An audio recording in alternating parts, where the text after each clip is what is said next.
This is a major moment for the country and, of course, for Kamala Harris. What do you make of this pick by Joe Biden? It is, of course, an historic pick. As you mentioned, she is the first black woman to be on the ticket, the first Indian American. Kamala Harris is no stranger, though, to making history. And we are getting a sense from Joe Biden himself as to why he chose her, saying in a statement, "I need someone working alongside me who is smart, tough, and ready to lead." Biden says Kamala is that person. He goes on to say, "I need someone who understands the pain that so many people in our nation are suffering." He says Kamala understands that. He says, "I need someone who understands that we are in a battle for the soul of this nation." He says she gets that, too. He also notes that he is choosing her because of her record of accomplishment, that she has fought tooth and nail for what is right. And he says, "That is why I am choosing her." As you mentioned, they were former rivals not that long ago. Kamala Harris, of course, took Biden to task for his record working with segregationist senators to oppose school busing policies in the 1970s. It was an attack at the time that Biden's wife, Dr. Jill Biden, described as a punch to the gut. Clearly, that is water under the bridge. It is obvious that Biden feels that she is the right choice. And we do know that Biden has said all along that he was looking for someone to be his Joe Biden, someone who he could have a relationship with like he had with former President Obama. In many ways, this was a decision that was always going to come down to temperament, to personal relationship, to a gut feeling on behalf of Joe Biden. He also notes in making this announcement that Kamala Harris had a relationship with Biden's son, Beau Biden, who he lost tragically to cancer several years ago. They worked together as state attorneys general, and it's something that has always been a part of their relationship, their history, something that Biden and Senator Harris have spoken of often. And the historic nature of this pick, I think, is something that really cannot be understated. Joe Biden was the first presidential presumptive nominee to say that he was only going to choose from women. And now in choosing a black woman, once again, sending such a powerful message about representation, about the role of black women in the Democratic Party and the future of black women in the Democratic Party as well. Terry. Mary, thank you very much. Kamala Harris is only the second black woman to serve in the United States Senate. George Stephanopoulos is with us. George, in some ways, Kamala Harris is the most traditional pick on the list of candidates that Joe Biden was looking at. The United States Senator, has run for the presidency, has a national profile, but she is something new, really, on the national ticket. And I think this process for Joe Biden probably ended up pretty much where it began. Coming out of the primaries, as Mary pointed out, he said he was going to pick a woman. It became fairly clear after all the racial unrest across the country this summer that there would be more pressure that woman be a black woman.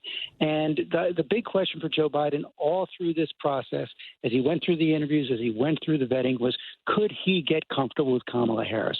As Mary said, when she took off on him in that debate last summer, it was a gut punch to Biden. It was a gut punch to Jill Biden, Dr. Jill Biden, Joe Biden's wife, who were kind of shocked that she went there given the relationship she had with Beau Biden.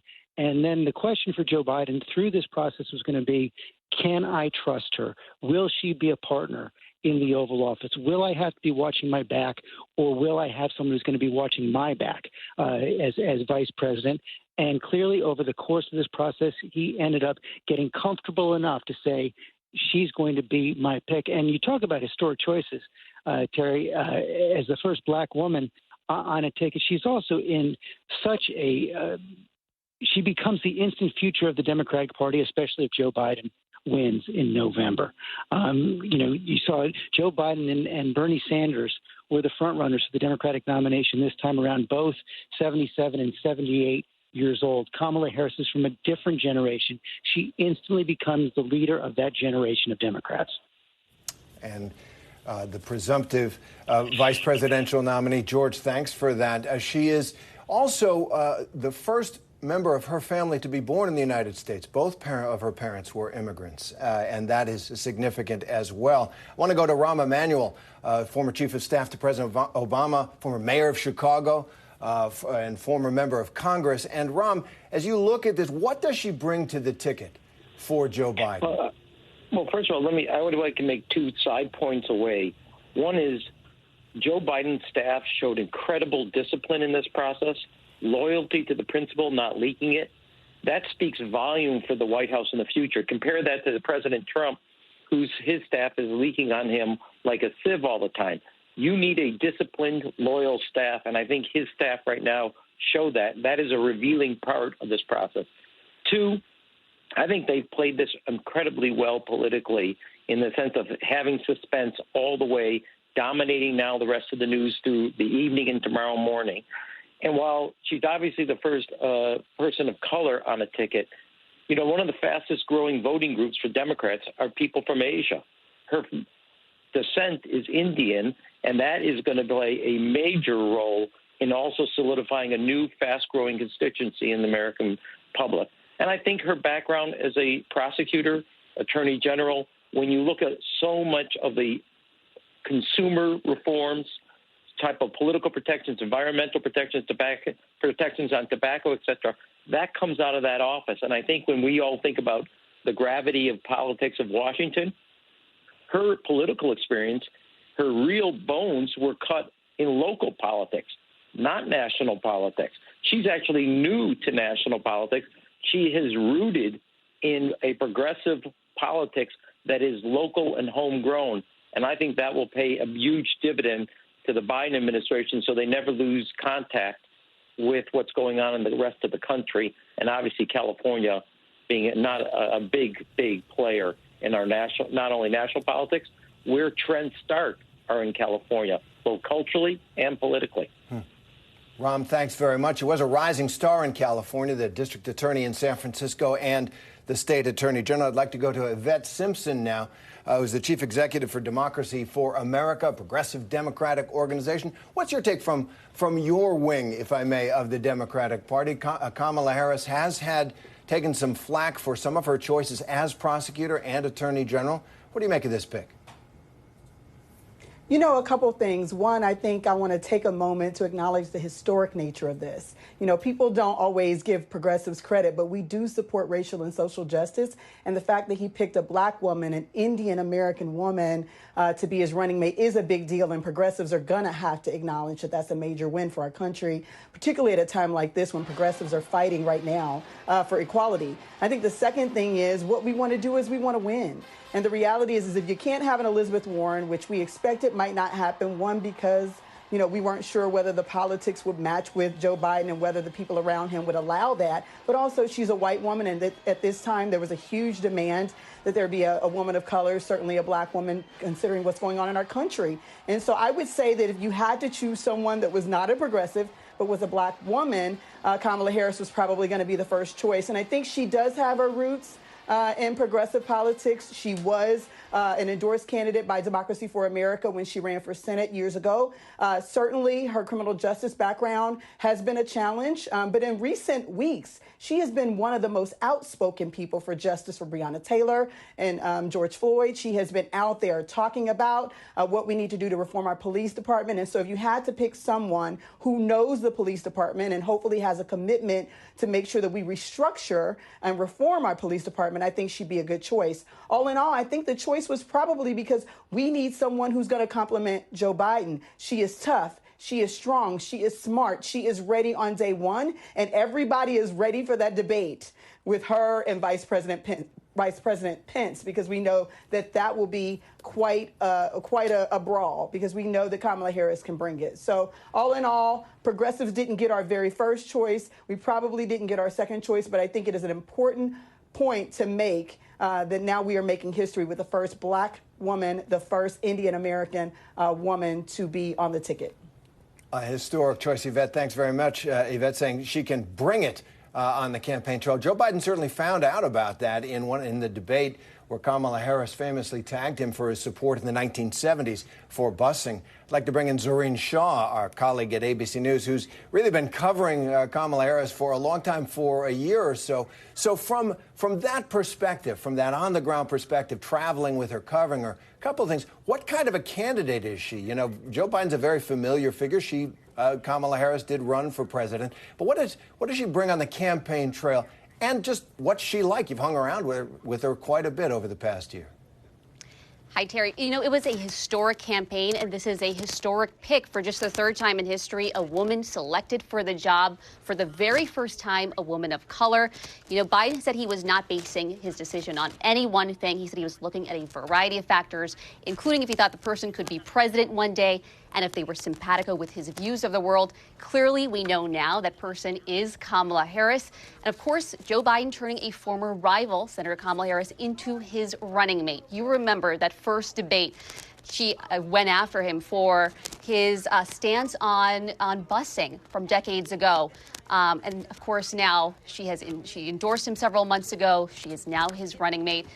Rumors had been building for weeks. Just 2 weeks ago, an image of Biden's notes with talking points about her went viral. That very first point he wrote, "Do not hold grudges." Now, you remember that first debate when she went after him forcefully for his opposition to federally mandated busing from decades ago. She eventually endorsed Biden several months after she dropped out, virtually campaigning for him, raising millions for him the last few months. Speculation of Harris began ramping up as the country began grappling with the debate over social change. The senator, she is of Black and Indian descent. If she is elected, she will be the first woman and Asian person to serve in one of the country's two top spots and the very first Black person to serve as second in command. Now, she is no stranger to historic milestones. She was also the first Black and first woman to serve as California's Attorney General. That is the role that introduced her to the Biden family through Biden's late son, Beau. Terry? All right, Shireen, thanks very much for that. This is a historic pick. A little bit of biography. I mentioned that her mother immigrated from India, is a scientist. Her dad, an economist, immigrated from Jamaica. And so she is what they call a second-generation American, as so many of us have been. She attended Howard University, the great historically Black institution of higher learning here in Washington, D.C., got her law degree at the Hastings School of Law at the University of California. And I'd like to go now to John Carl on the Kamala Harris pick. John, you've watched her in Congress on the campaign trail. What does she bring to Biden that Biden needs, do you think? Well, I think Yvette hit on something important, the question of ready on day one. Joe Biden is 77. He will be 78 when he is sworn in, if he wins in November. That is by far the oldest president, newly elected president we have ever had, which will raise questions about what is, often the most important question is, can the vice president step in and serve as president? As John McCain used to joke, the job of the vice president is to inquire daily as to the health of the president. But in this case, with Kamala Harris, you have somebody who brings a really serious resume, Terry. I mean, she was the district attorney for 6 years in San Francisco. She was the attorney general for the state of California and now senator from California. That means that she has serious experience, political experience in law enforcement. She's shown that she can get elected twice in the most populous state in the union. Biden clearly went with somebody who he believes has the experience and the standing to go in there and do the ultimate job if she is called on and if she needs to step in to be president. All right, John, thanks very much. I want to go back once more to Mary Bruce on what happens next. The ticket is there. What are they going to do? Well, now we know we will be hearing from them tomorrow. For the first time, we will see Joe Biden delivering remarks side by side with Kamala Harris, his pick for VP. It will be the first time that we will hear from Senator Harris in a little while. Unlike so many of the others, potential finalists and potential contenders here, Harris has been very tight-lipped. Unlike others who are actually actively campaigning for this role, she really laid very low throughout this entire process. We are now getting some initial reaction from those close to her, saying they are so proud, very emotional, and adding, now on to the hard part. Terry. On to the hard part, on to the race. And Rachel Scott is with us as well, our colleague covering the White House and politics. We've been out on the campaign trail. As you look forward to what this Democratic ticket now, Biden-Harris, is going to look like and what they're going to accomplish, what are you expecting? What do you see with Kamala Harris on the ticket? Well, you know, there was so much pressure on Biden, Terry, to pick not only a woman of color, but a black woman as racial unrest continues to rock this nation. And James Clyburn, who helped propel Biden's campaign to victory in South Carolina and in the primary, came out very early on and said he believed that an African-American woman needed to be on the ticket. And that is something that I have heard from other party leaders and even voters in this Democratic process. And so today, history is made. And, you know, I was at Senator Harris's announcement in Oakland when she announced her bid for presidency, and she said she was running to confront the toxic politics that she believes is pushed by President Trump. Now she will have a chance to do that as the running mate to Joe Biden. Terry, history is made today. Absolutely. Thank you, Rachel. And as Rachel said, this year 2020, when the killing of George Floyd triggered that anger and anguish and a national reckoning on race that continues, Joe Biden's choice of Senator Kamala Harris as his vice presidential pick ensures that will be right at the center of the debate, that vice presidential debate to come between Kamala Harris and Mike Pence. So once again, Joe Biden picks Senator Kamala Harris as his vice presidential nominee. They will be confirmed as the nominees next week in this virtual Zoom convention that they're planning. There'll be much more on this and on all the politics stories on World News Tonight with David Muir and on the ABC News Live streaming channel. Check in with that. I'm Terry Moran here in Washington, D.C. Thanks for watching.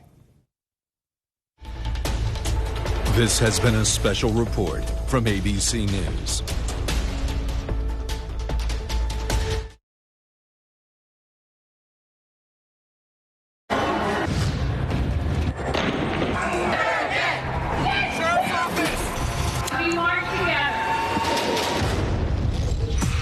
Most powerful stories of our time, anytime.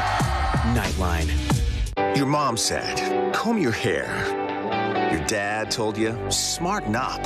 Your dog is judging you right now. And your best friend just called you crazy. We all need someone who'll pull no punches and give it to us straight. Now imagine getting your news like that. No bull, no spin, just give it to me straight. Straightforward news, straight to the heart of the story. ABC News, straightforward.